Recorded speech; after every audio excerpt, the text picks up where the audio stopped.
you can't hide. Talking all that trash, it's got your tongue tied. We king in the window, we'll start till we're finished. You better be ready to throw down. Calling us nameless, I'm missing the papers, and we find our way cause we know how. You get it twisted, we doing our business, the chanting our names, and it's so loud. Better believe it, we can't be defeated, no way. We are the heroes, we're talking legend. Won't back down until our hands are to the heavens. Heroes, we're talking legends. Won't back down until our hands are to the heavens. Can't stop us when we go in. Kings and queens are folding. There's something in our touch. Feel the rush, yeah, we're golden. Sending out a message, leave them in the wreckage. Unbreakable, powerful forces not to mess with. We keep it a win, we'll fit till we're finished. You better be ready to throw down. Calling us famous, I'm losing the papers, and we find our way cause we know how. You get it twisted, we doing our business, the chanting our names, and it's so loud. Better believe it, we can't be defeated, no way. We are the heroes, we're talking legend. Won't back down until our hands are to the heavens. Heroes, we're talking legends. Won't back down until our hands are to the heavens.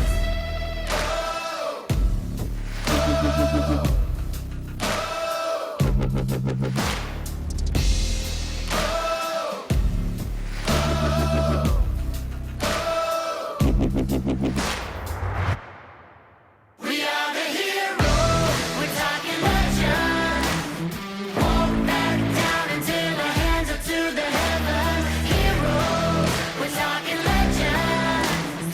Won't back down until our hands are to the heavens. Bad girls can't be good. I come alive, playing with fire. Skin is bulletproof. Hands on the gun, heart on the wire. My finger runs on the blade, but I can't feel the pain. The darkness runs through my veins. You know I love the taste. Bad girls can't be good.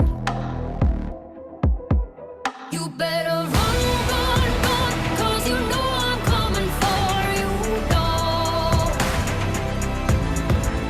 You better run, run, run, cause you know I'm gonna take you down. I am the nightmare from all of your dreams. You get no mercy from me. You better run, run, run, run, run, run while you can. Run, run, run while you can.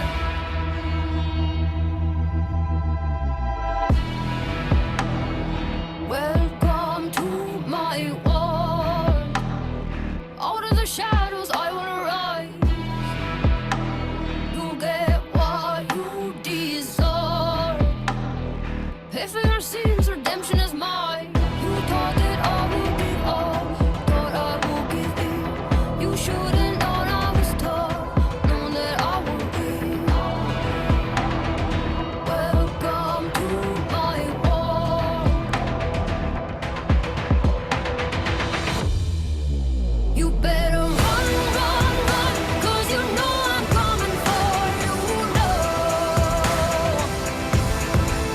You better run, run, run, cause you know I'm gonna take you down. I am the nightmare from all of your dreams. You get no mercy from me. You better run, run, run, run, run, run while you can. Run, run, run while you can.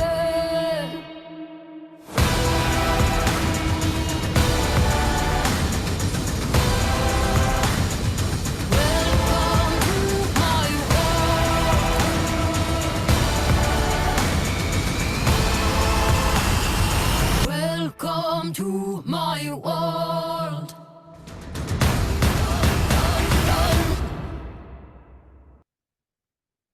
You are being presented with a choice: evolve or remain. If you choose to remain unchanged, you will be presented with the same challenges, the same routines, the same storms, the same situations until you learn from them, until you love yourself enough to say no more, until you choose change. If you choose to evolve, you will connect with the strength within you. You will explore what lies outside the comfort zone. You will awaken to love. You will become. You will be. You have everything you need. Choose to evolve. Choose love. Good afternoon, good evening, good morning, whatever time it is for you when you get this. Today, we are going to talk about me going from victim to villain. That's right. Sometimes if you get a different perspective of things, it enlightens you a little bit. And truly taking a look at yourself is a journey for your spiritual growth, for sure. That's what I have found. So taking a look at who I am and who I have been. And so I'm sharing my journey is part of my soul work and a gift to the world, for others to learn and grow from. So just giving different perspectives, because having being introspective is a gift to have, to look at things at maybe just a little bit differently than what we've been programmed to look at things. And I am a spiritual badass who is here to empower myself and others. And so taking a look at my life journey has really been something to empower myself and empower my life, and to raise up in my vibration and frequency, and just look at things a whole lot different. And sharing it for me is just to help somebody to maybe look at their own lives just a little bit differently. My journey is not your journey, and your truth is your truth, and my truth is my truth of what I have gone through. And so I'm going to start with my victimized type story. And so I was born in Seattle, Washington. My parents were very young. My mom was 18, my dad was 19. And when my mother went into labor with me, she was actually reading divorce papers. And they kind of did this back and forth thing. I have a brother that was born when I was about 14 months, and a sister that was born when I was 3. And so when I was about 4 years old, their relationship finally ended. It was a domestic violence relationship. And so that ended. And, when I was about 5 years old, I went to live with an aunt and uncle. My mother had a nervous breakdown, and me and my brother went to live with an aunt and uncle. And while I was living there, my uncle, which was like, it was like through my dad's family, and they were more like a step aunt and uncle. But while I was living there with them, the uncle was sexually abusing me.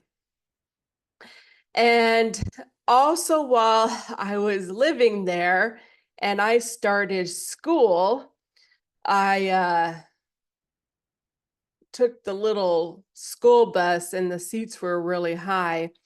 And I would randomly hear the bus driver call kids up there. I didn't know what was going on, had no idea. But one day I got called up there and he wanted to have me touch him inappropriately. I will tell you that I did not cooperate and he never called me back up there again. So so there was that little incident.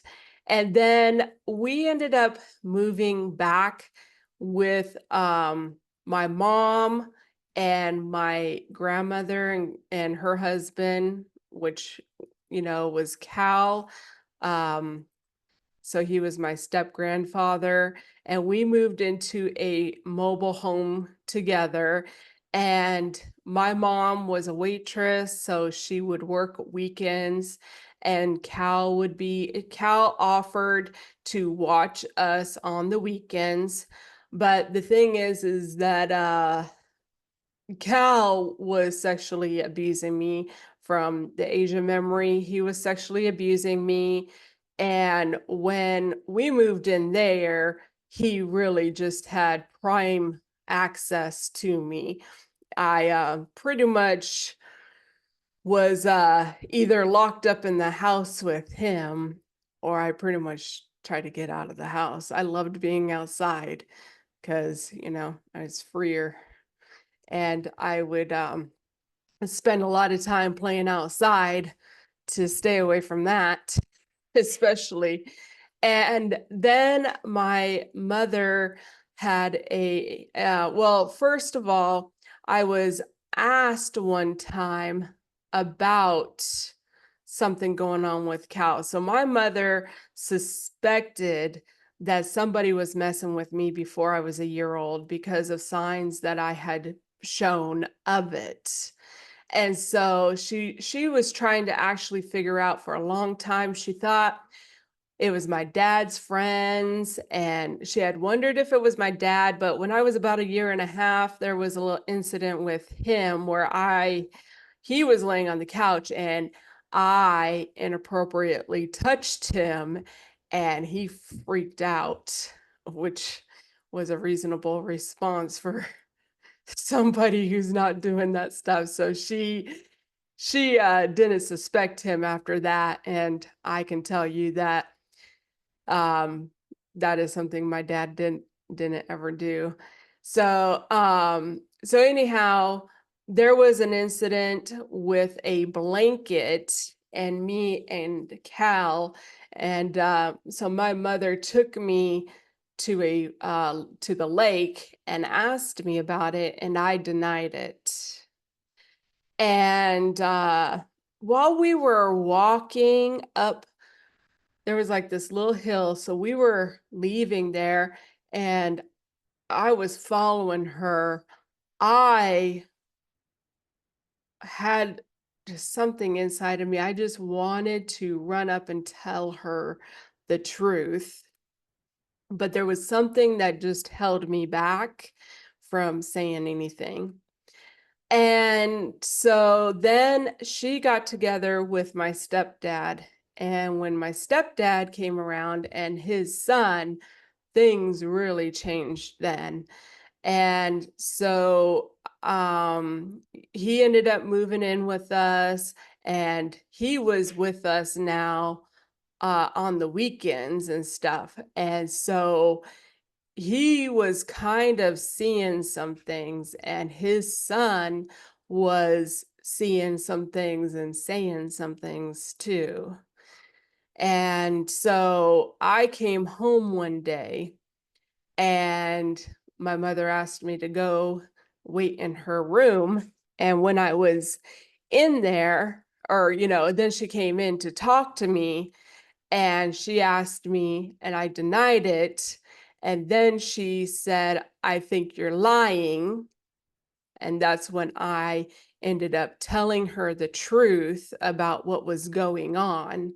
And pretty much she told my stepdad that I knew everything pretty much about sex at 9 years old that she knew. Pretty much I knew stuff that I shouldn't have known. And so we went through this whole time and this uh to the police were called on him that day, that night. He was out of the house. And we went through a real process where everything changed. We ended up in our own place. My grandmother stayed with him for a bit. And right after I turned 10 years old, there was court.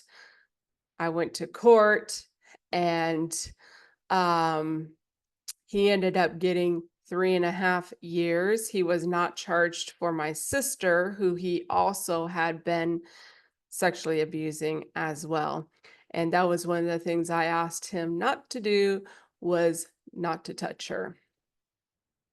And so, life kind of went on. My grandmother ended up divorcing him while he was in prison, and she ended up coming back around. And as I got older and into my teenage years, which a lot of times from sexual abuse and that kind of trauma, there's, this kind of like being boy crazy kind of thing, which I definitely had. And I ended up getting involved with the African guys, which lived in like the North Seattle kind of area. Um, it was Lake City and Northgate and these kind of areas over there. So I had like a couple of really, I kind of went through some of these guys. I had a couple of good boyfriends that I really liked. There was a guy named Abraham, and I'm sitting there one day and he was talking to someone on the phone, and I could tell that he was talking to another girl. And then when I was 17, I moved in with a guy during the summertime, Pa, and he was moving from West Seattle to Everett, and the plan was that I was going to stay with him and live with him there, but then last minute he didn't have me go with him, and it just kind of dissolved, and I went back home. And then right about the time I was turning 18, this guy Elijah, he convinced me to marry him. So we got married right after I turned 18. I did not tell my parents. Pretty much, I turned 18, we got a marriage license, got married, and they found out. We got our own place, and then there was a little incident that happened where I felt like somebody was driving my car. And he wasn't supposed to be driving. I wrote down my mileage, and the next morning I checked my mileage. There was 50 miles driven on my car. I asked him where he went. He told me he went to someone's house that was walking distance. I had been friends with these guys a couple years by then. Went over there, asked the guy. He said he wasn't telling me anything. And I pretty much was like, I'm done. It was a big mess. Leaving him, he flipped out. I ended up getting a restraining order against him, and I pretty much knew he was using me for a green card, and I let immigration know he got deported. And then when I was 19, I was at a bus stop and ran into a boyfriend that I had had when I was 17, in between this the one that I lived with, Pa, and the one I married, Elijah, this guy's name was also Elijah. And he told me that he was living with his cousin. So I started messing around with this guy, and I was calling his cousin's house all the time. And one night, his cousin told me that he didn't live there, that he was married. And so eventually things kind of ended with him after me and some friends called his house, got his number and called his house, and calling his wife. so, so things kind of ended there. So then it was, I had some other relationships, and then I ended up involved with a guy, Ron, who I met through some friends, and he was married. I knew he was married, and it was a whole situation. And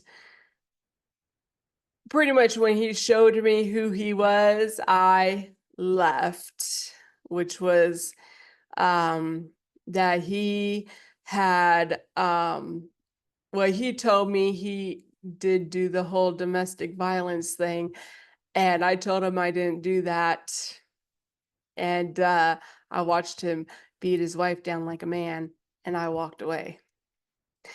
And so then I ended up getting involved a little bit later with a guy named Kyle. We had a fairly good relationship for a while. We were involved in doing drugs, like crank. And I kind of came to a point that I wanted to change. And, I wanted to get involved in the church and change, become a Christian, find God kind of thing. And he was not very willing to go with me. He just wouldn't, he was just dragging his feet around pretty much. And I gave him chances to, change and things like that. And so I just had enough, and I ended it. And we ended up where I drove him out to his parents' place to take his stuff to, where he begged me the whole trip out there, which was like 45 minutes. And when we got back out there, he wanted to pick up where he left off at, and I just flipped. I was just like, I am not changing my mind. And there was a little incident that happened, and pretty much I left him out there. I did leave him out there. And so his stepdad ended up showing up to my house later on, and I said, I left him out there. And he said, good. So I got involved in the church right after that, and really was by myself a few years, and involved in the church, and really, changed and stuff. And then, I was headed towards 30 and was like, well, I want kids. And so, need to get married to do that. And so I ended up getting connected with Robert. In fact, there was this dinner for 8 or something that the single people in the church were doing. And this one woman, she had actually talked to me about Robert and stuff. And so she was like, that she could contact him because I was in Sumner, Washington. That was the church I went to, was in Sumner. And he went to a church up north, which was Kirkland at that time. And so she actually had not called him or contacted him. And he ended up showing up with another guy. And this woman, she was trying to get people together for a dinner for 8. And so she asked Robert and this man that he had shown up with, and Robert drove with me to this woman's house.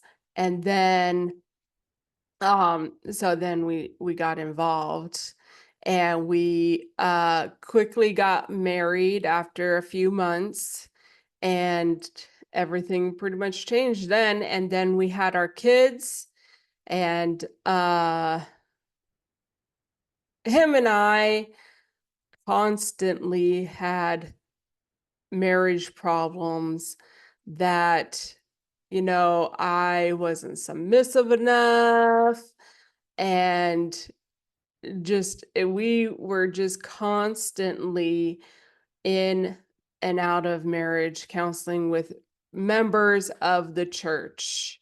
We were counseling with Dick Radke before being married a year, and there was just this constant problem between Robert and I that I just, I tried to do better. I tried to be more submissive and all these things, but it was just a constant problem. And we went around 2013, we went to we were in Sumner at that time, and there was a couple there that I had known before I got married to him that I very highly respected, and we went to their house and we sat down to talk, and I had 3 or 4 things that I had issues with, and he had one issue with me that he mentioned, and that was that I was constantly late to church. and and this couple was sitting there, and Robert ended up wigging out and left the place. I was sitting there. This man hardly knew what to say. He was just like, well, try to work on, being, getting up a little earlier and work on getting to church on time.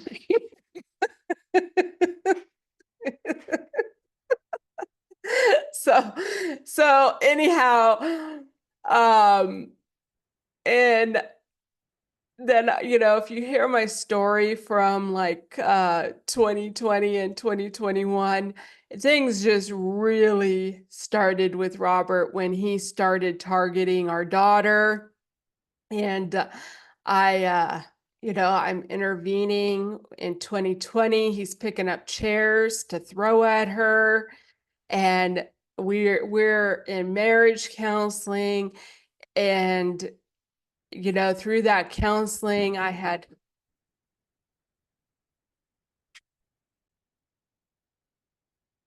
so we ended up in counseling 2020, where that's when I really started opening my eyes up, not only to Robert, but to the world and to the church and all these things. But with Robert, I had discovered that he didn't compromise, and I was compromising all the way to him.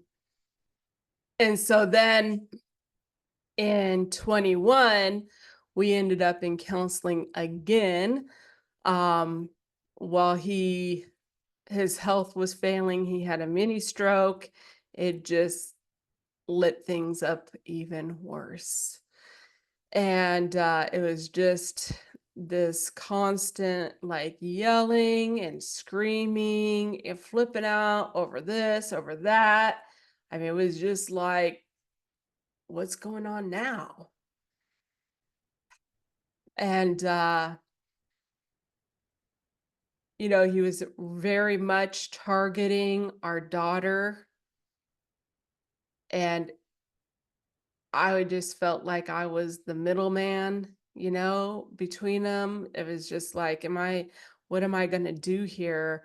you know, am I going to have to send my daughter to live with someone else?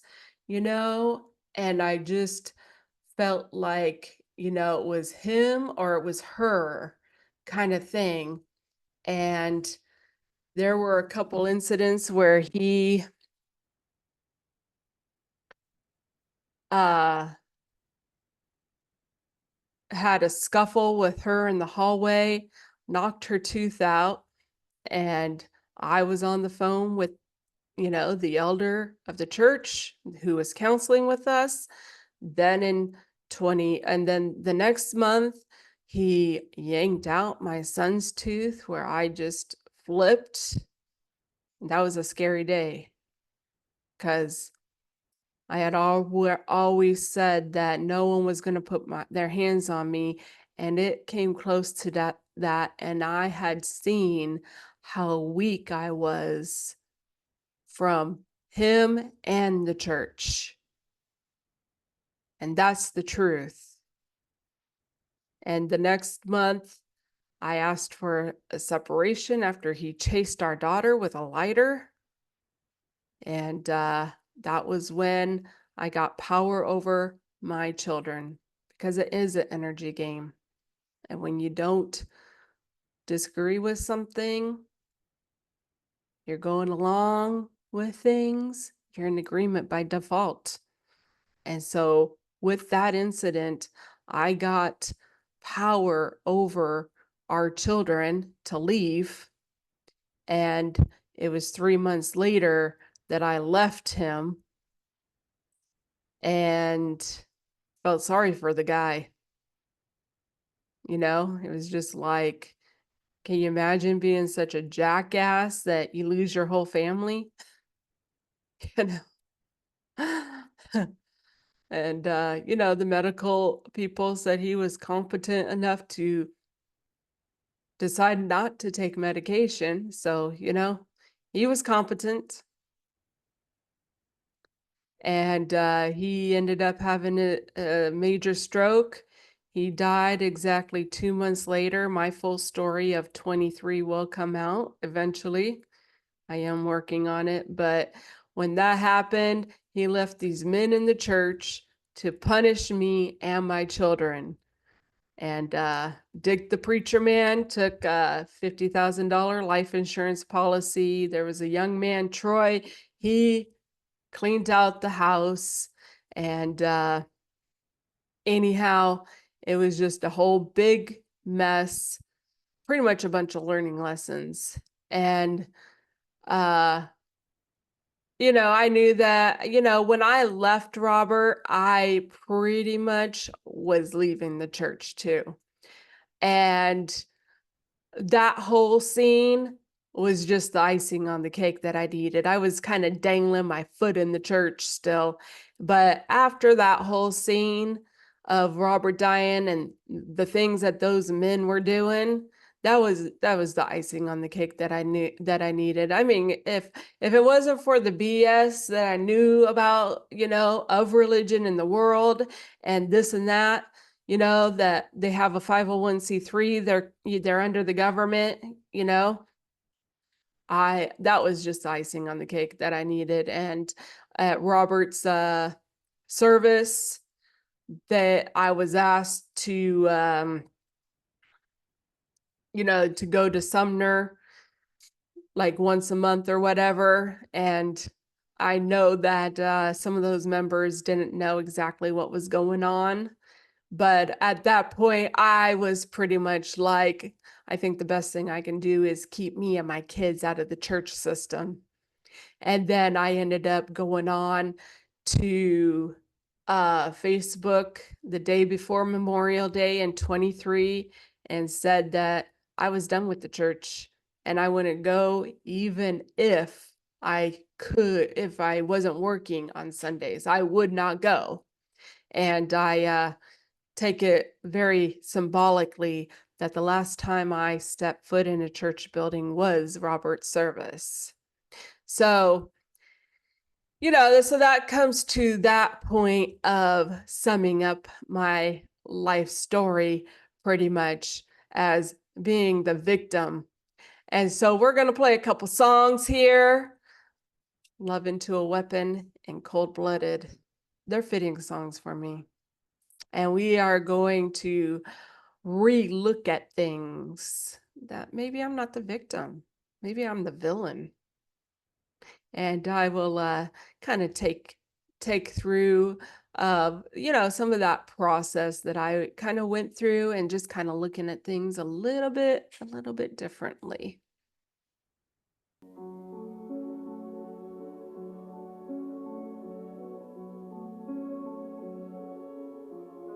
My heart has teeth, I sharpen them in my sleep.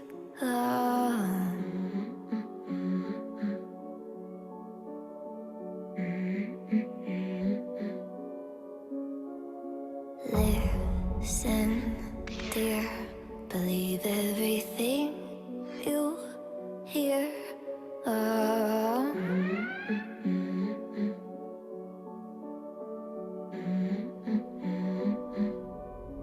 My love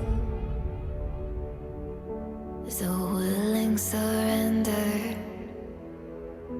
but if you try to take advantage of it, I turn my love into a weapon.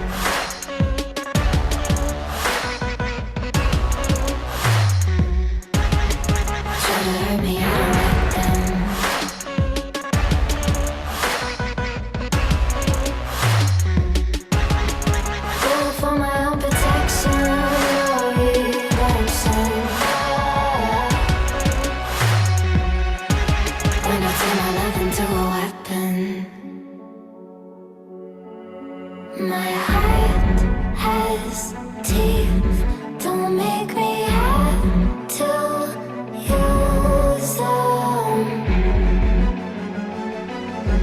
A kingdom, too fragile to defend.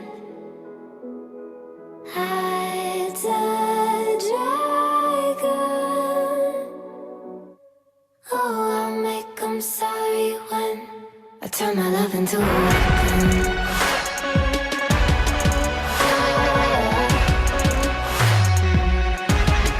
Try to hurt me, I don't like them.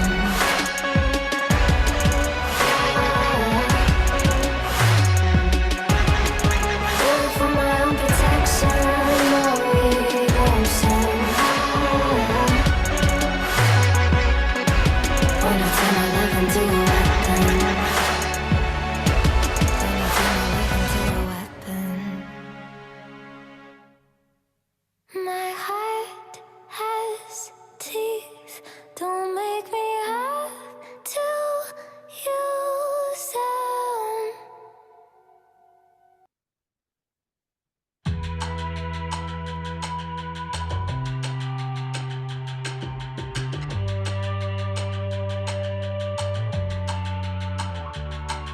I tried my best at playing nice, but it's a cutthroat world, so I'm guarding mine. Weaknesses, as weakness does, to stay alive is not good enough. I've seen things that would break most people, but I'm not most people. On my own, my power uncontrolled, it's intoxicating. And I can't satisfy this craving. I watch as my enemies are reduced to nothing. And I love it, 'cause I'm not cold-blooded.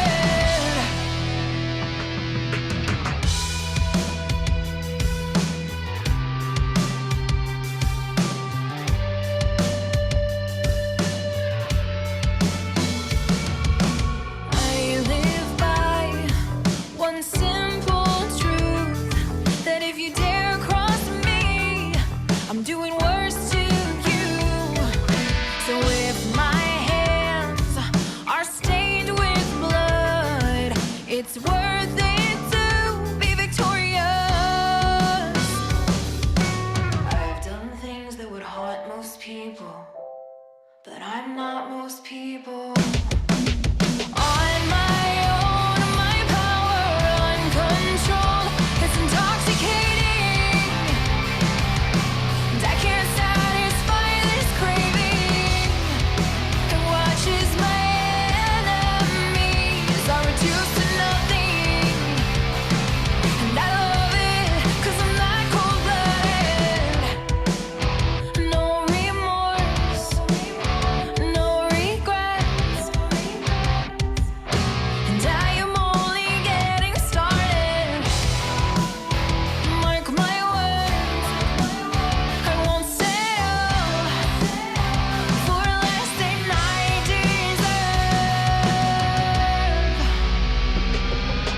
On my own, my power uncontrolled, it's intoxicating, and I can't satisfy this craving.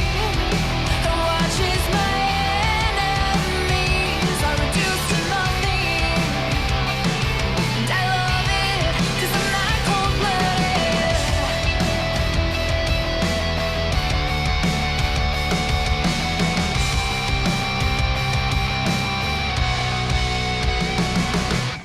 Isn't it strange how you'll never meet the version of you that lives in someone else's story? To some, you're heartless. To others, you're kindness itself. Some will remember your laughter. Others will never forget your mistakes. But none of them really know you. Not fully. They only know the version of you that crossed their path. You are not one person. You are 1,000 reflections in 1,000 different minds, shaped by moments you may not even remember. You can be a villain in a story you never read, and a hero in another, because we are all mosaics, broken and beautiful, shaped by the eyes that see us. And you don't get to choose which pieces they keep. But here's the truth. You do get to choose the version of yourself you wake up to every day. Because in the end, the only story that matters is the one you write for yourself. Love into a weapon and cold-blooded, and I have seen things that would haunt some people, and I've done things that would haunt some people too. So, we're going through here, victim to villain. So, after I went on and said I was done with the church, and that's when I got my message about Ronald, I went to the doctor because 2 months before I left Robert, my upper stomach got very hard, and I ended up going in to get that checked out, where I had found out that they were two very large tumors, and that ultimately I would have to have surgery to remove them, and kind of was going through that process of things.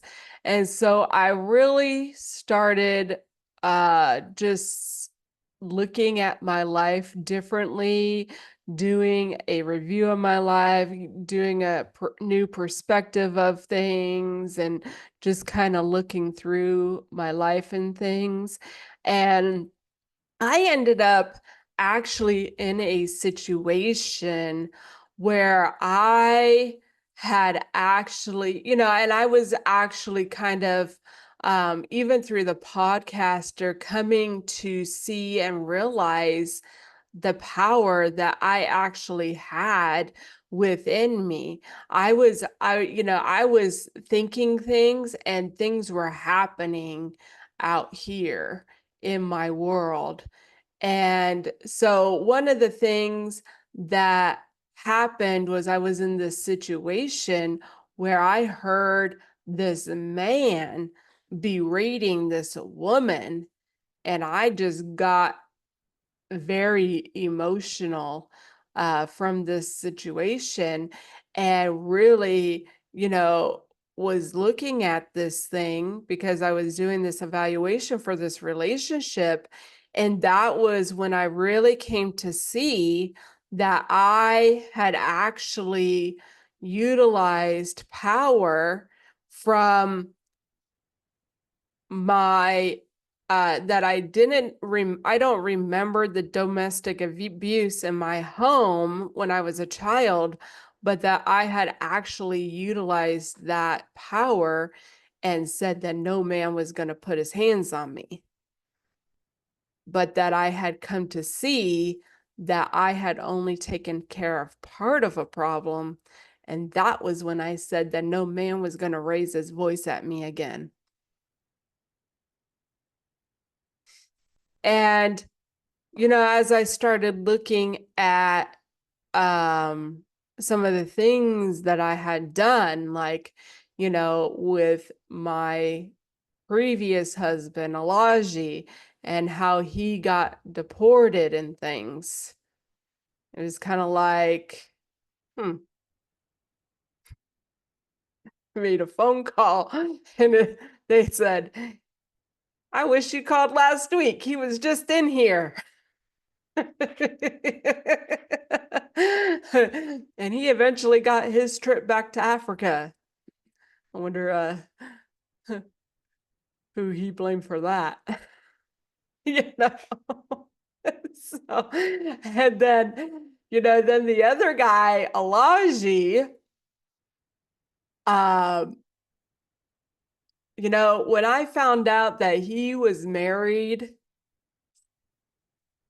and that's the thing about really self-reflecting and learning about yourself, that just lying to me, I just don't do very well with it. I just don't.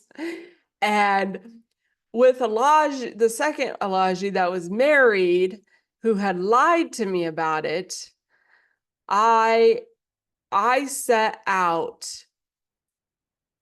that somehow, some way, I was going to destroy his marriage. I was obsessed with this guy. I didn't know what I was going to do when I was done with him. Well, done with doing that, but I just was like, somehow, some way, I continued messing with the guy. I was like, somehow, some way. And we had a mutual friend,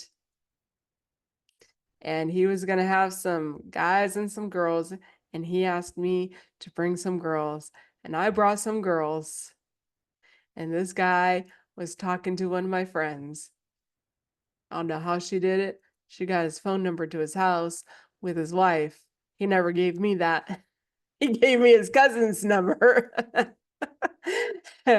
And we called his house, and then his wife finally said, if you girls call here one more time, he's going to regret it. Well, he regretted it. So, I'm looking at this thing like, maybe I'm not the victim. Maybe I'm the villain. And then I looked at the Ron guy, looking at the Ron guy. Ron, he told me that he was married. He also told me that he beat on women. He told me. I knew. His wife found out. She knew. I was there. I was there with her and him. And, he beat her down like she was a man. And I was just like, yeah, it's only a matter of time. So, I walked away. I didn't do a damn thing to that man. I just was done, hey, you know what? Cut those ties.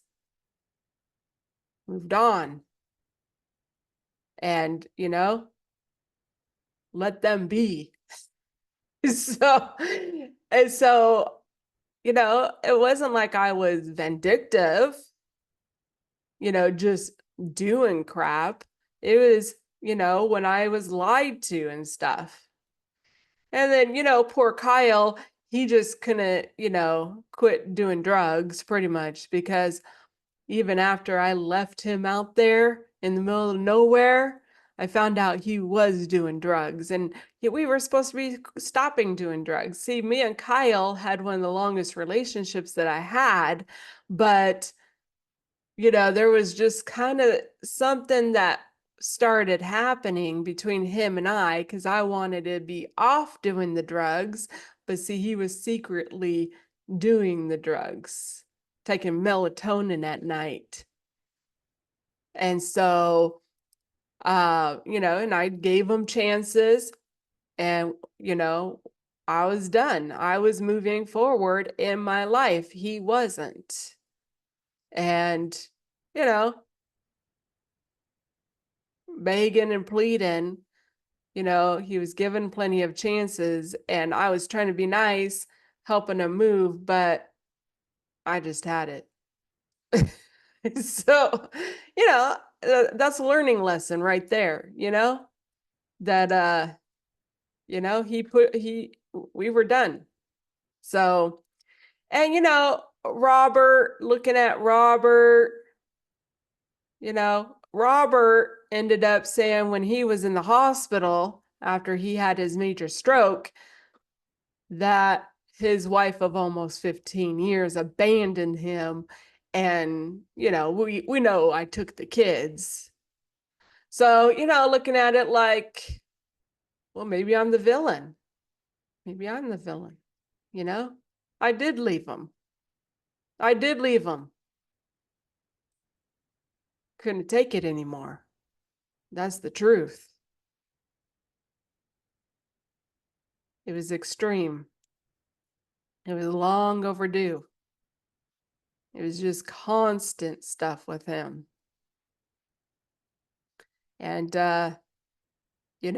I chose my daughter, and that was the better choice. By far.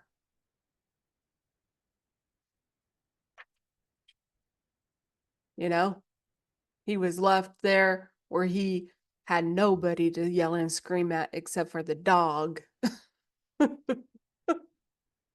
And you know what? Robert was the victim. He died the victim. And that's the truth. He did. Church didn't help him with that.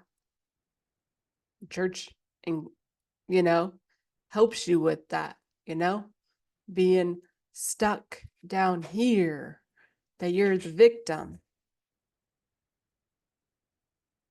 Victimized by life and things, trials and tribulations. Why is it that some people have it better than others? There's scripture that says you reap what you sow, and Robert was a pedophile that ran and hid up in the church system and was messing around on me for years. He approached every woman around my family for sex. And that I found out when he was dying. But he was the victim. And it looked like I was the villain, But maybe I was the victim too. And those men that cleaned out all of his stuff and took the life insurance policy, But then again, maybe they did me a favor. Maybe they did me a big favor.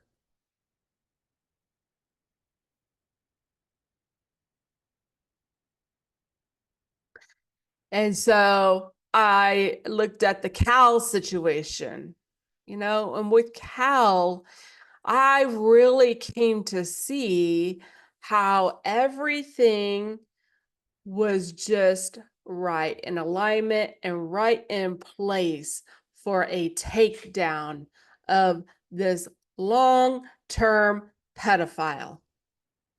He had been doing that stuff for probably like 30 years by this time. And the laws, I lied, the laws changed, They had just changed. They told me this, the laws just changed, you know. It was worse to rape an old woman than molest a child. And guess what? I had a case against this man. And everything was in place. You know, my mom, she needed my stepdad around. She did. And he had been around 6 months when that happened. And so that's what I came to see was like everything was just in place for that to go down.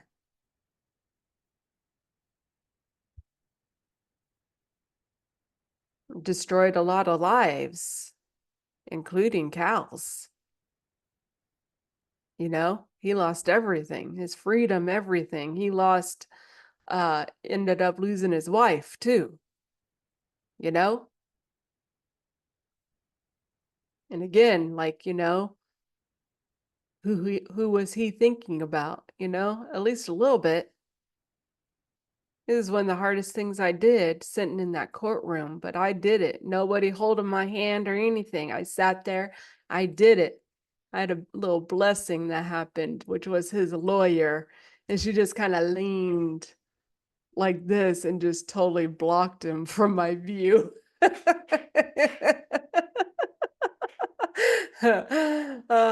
Angels come in all kinds of different ways, you know, in human form usually. So anyhow, we you know, so victim or villain, you know? Let's do some questions and answers. Am I the victim or am I the villain? That's a good question, right? Because I played the victim, you know, I did. I played the victim, you know, I was sexually abused and I acted out and I was, you know, involved in all these sexual relationships with men that, you know, were cheating and lying and whatever, you know. And then I changed. And then I got involved with Robert and he, you know, he had a similar background as me. You know, I thought that he was being a good Christian man. I even found condoms in his truck when my daughter was 2.5. And he said, "Oh, I just picked them up." And, you know, I was just like, okay, you know, I mean, I accepted that.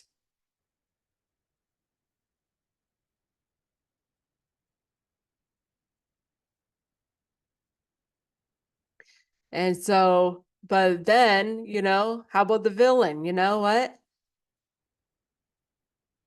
Who is Cal's villain, you know? Because Cal was a victim too, you know? And what about Alaji?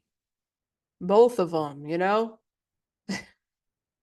who, who was the villain? You know? Who was the villain? And then Kyle, you know, who was the villain, you know? Left him out there. Like it was in the middle of nowhere. And it was like a 10-15 minute drive down this graveled road to his parents.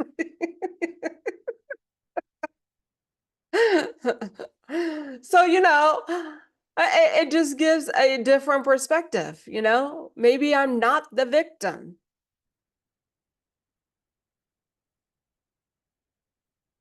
And, you know, did I teach some lessons?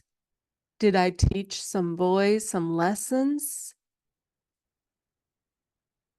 I think I did. I think I did teach some boys some lessons.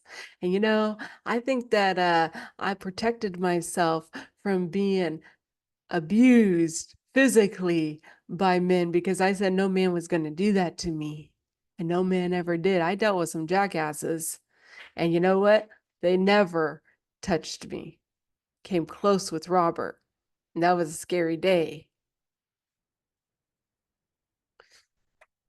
So, and ultimately, I was the one who hit him. But, I wasn't the person that I wanted to be. He had pushed me to that point, and the church wasn't helping. Being a Christian wasn't helping. As I'm in this emotional, psychological, abusive situation. So, I did teach some lessons. I really did. And did I learn some lessons? You know what? I did learn some lessons. I did learn some lessons because you know what? I was strong. That's for sure. A lot of courage. I got to do something that my sister couldn't do, and that was tell all that stuff that man was doing to me. And my sister didn't get that chance.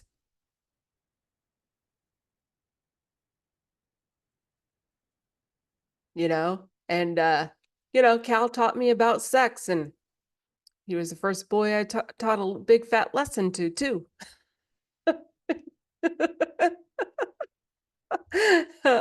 That's the truth. And so, changing perspectives, and learning and growing. You play the victim, but when you play the victim, you're the victim to everyone. They victimize you, you victimize them, So in some way or another, because ultimately too busy looking out here and saying you need to change when the person is me. I need to change because when I change, this changes out here. You can look into quantum physics and power of your mind because it's scientifically proven. And we'll talk more about that down the road. So we're just, talking about victims and villains, So, I played both sides. I played the victim, I played the villain, You try to play nice, but, people want to lie and BS. And with Ronald, guess what? He was the victim.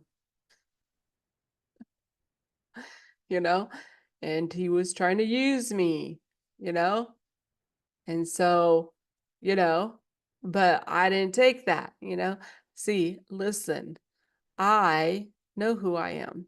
I don't go straight at people. I go around them. And you know what? To teach someone a lesson on a spiritual level, you got to let them do what they're going to do. Then you teach them a lesson.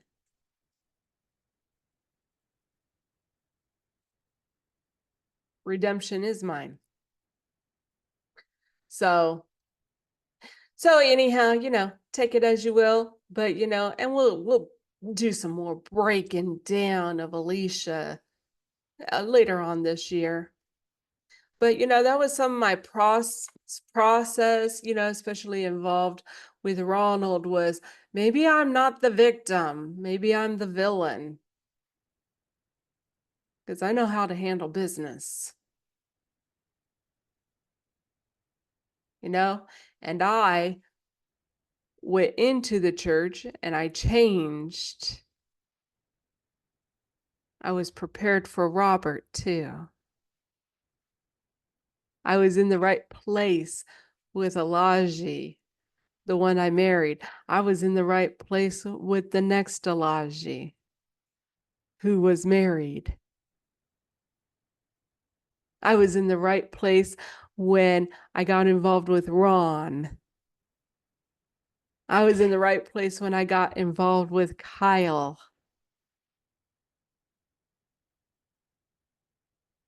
So we need to look at life a little bit differently than our typical programming and playing the victim game, because victim games, what you put out, you get back. So I'm not a victim. I'm not a victim. for sure. Because you know what? Ultimately, I know that I chose my path, I chose my experiences, and I chose to play my part in the game of life. And that's fact. So, sharing my story, sharing my truth is part of my soul purpose. And, I'm grateful for any who want to listen and to just see things in a different perspective, to help them take a look at their own lives just a little bit differently. And so there's a lot of people who are playing the victim game.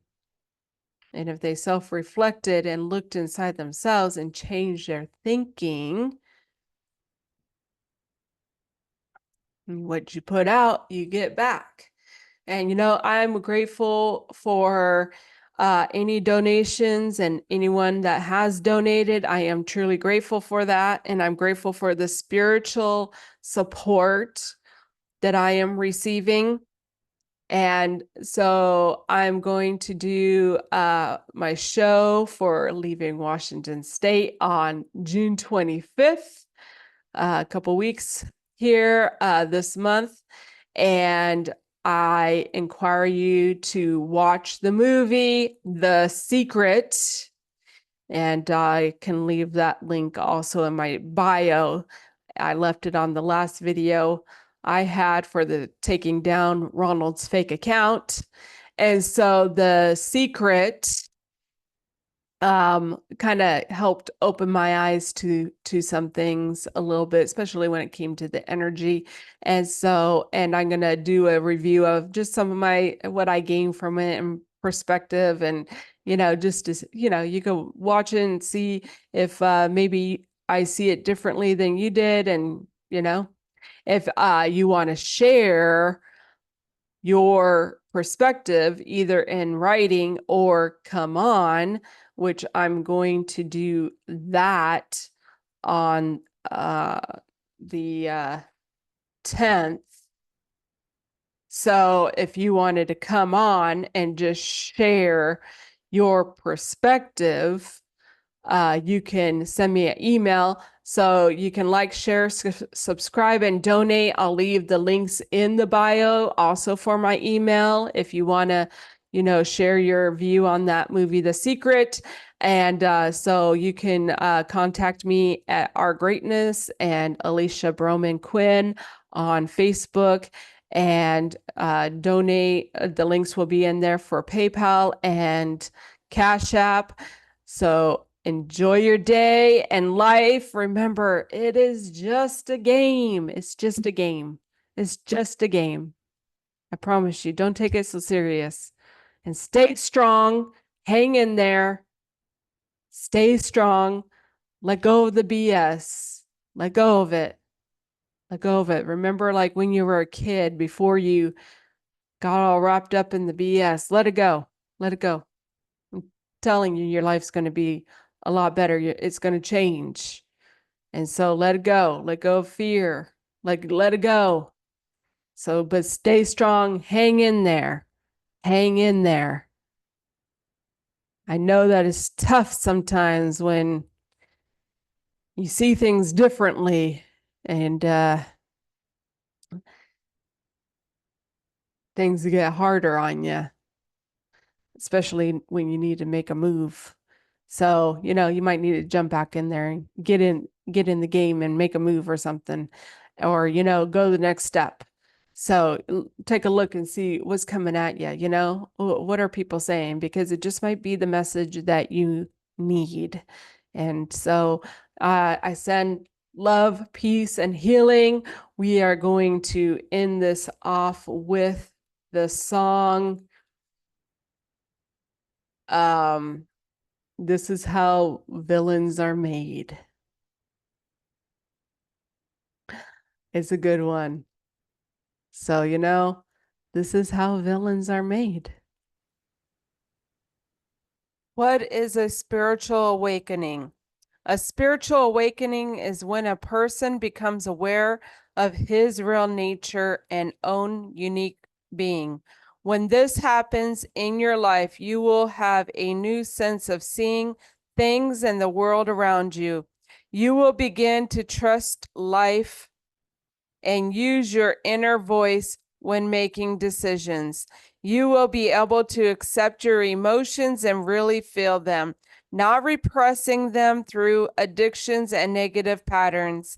You will release the old patterns where you react in your life based on your traumas and old experiences. You will know that the same thing will not happen again because you attract what you want in life. You are able to release the old ways of thinking. When you experience a spiritual awakening, many questions will come into your mind, and you will ask yourself a lot of questions because your ego will try to find all the excuses to keep you in fear and old patterns.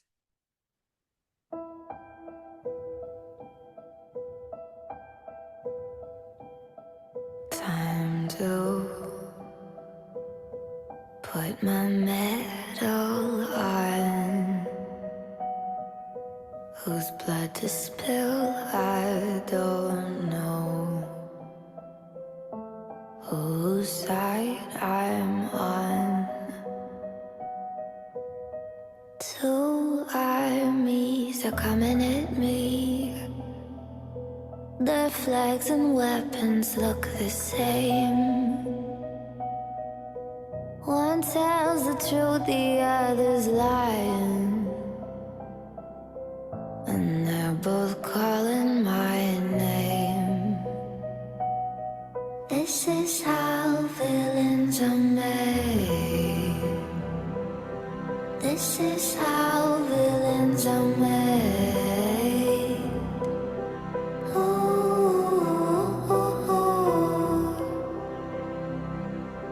No one ever starts that way, but this is how villains are made.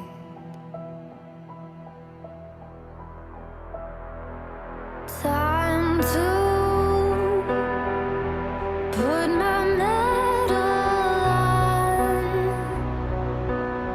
Whose neck to cut, I don't know. Whose side I'm on. There lies my sanity. There goes my mind, I could not say. I don't trust what I see right in front of me. I don't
of my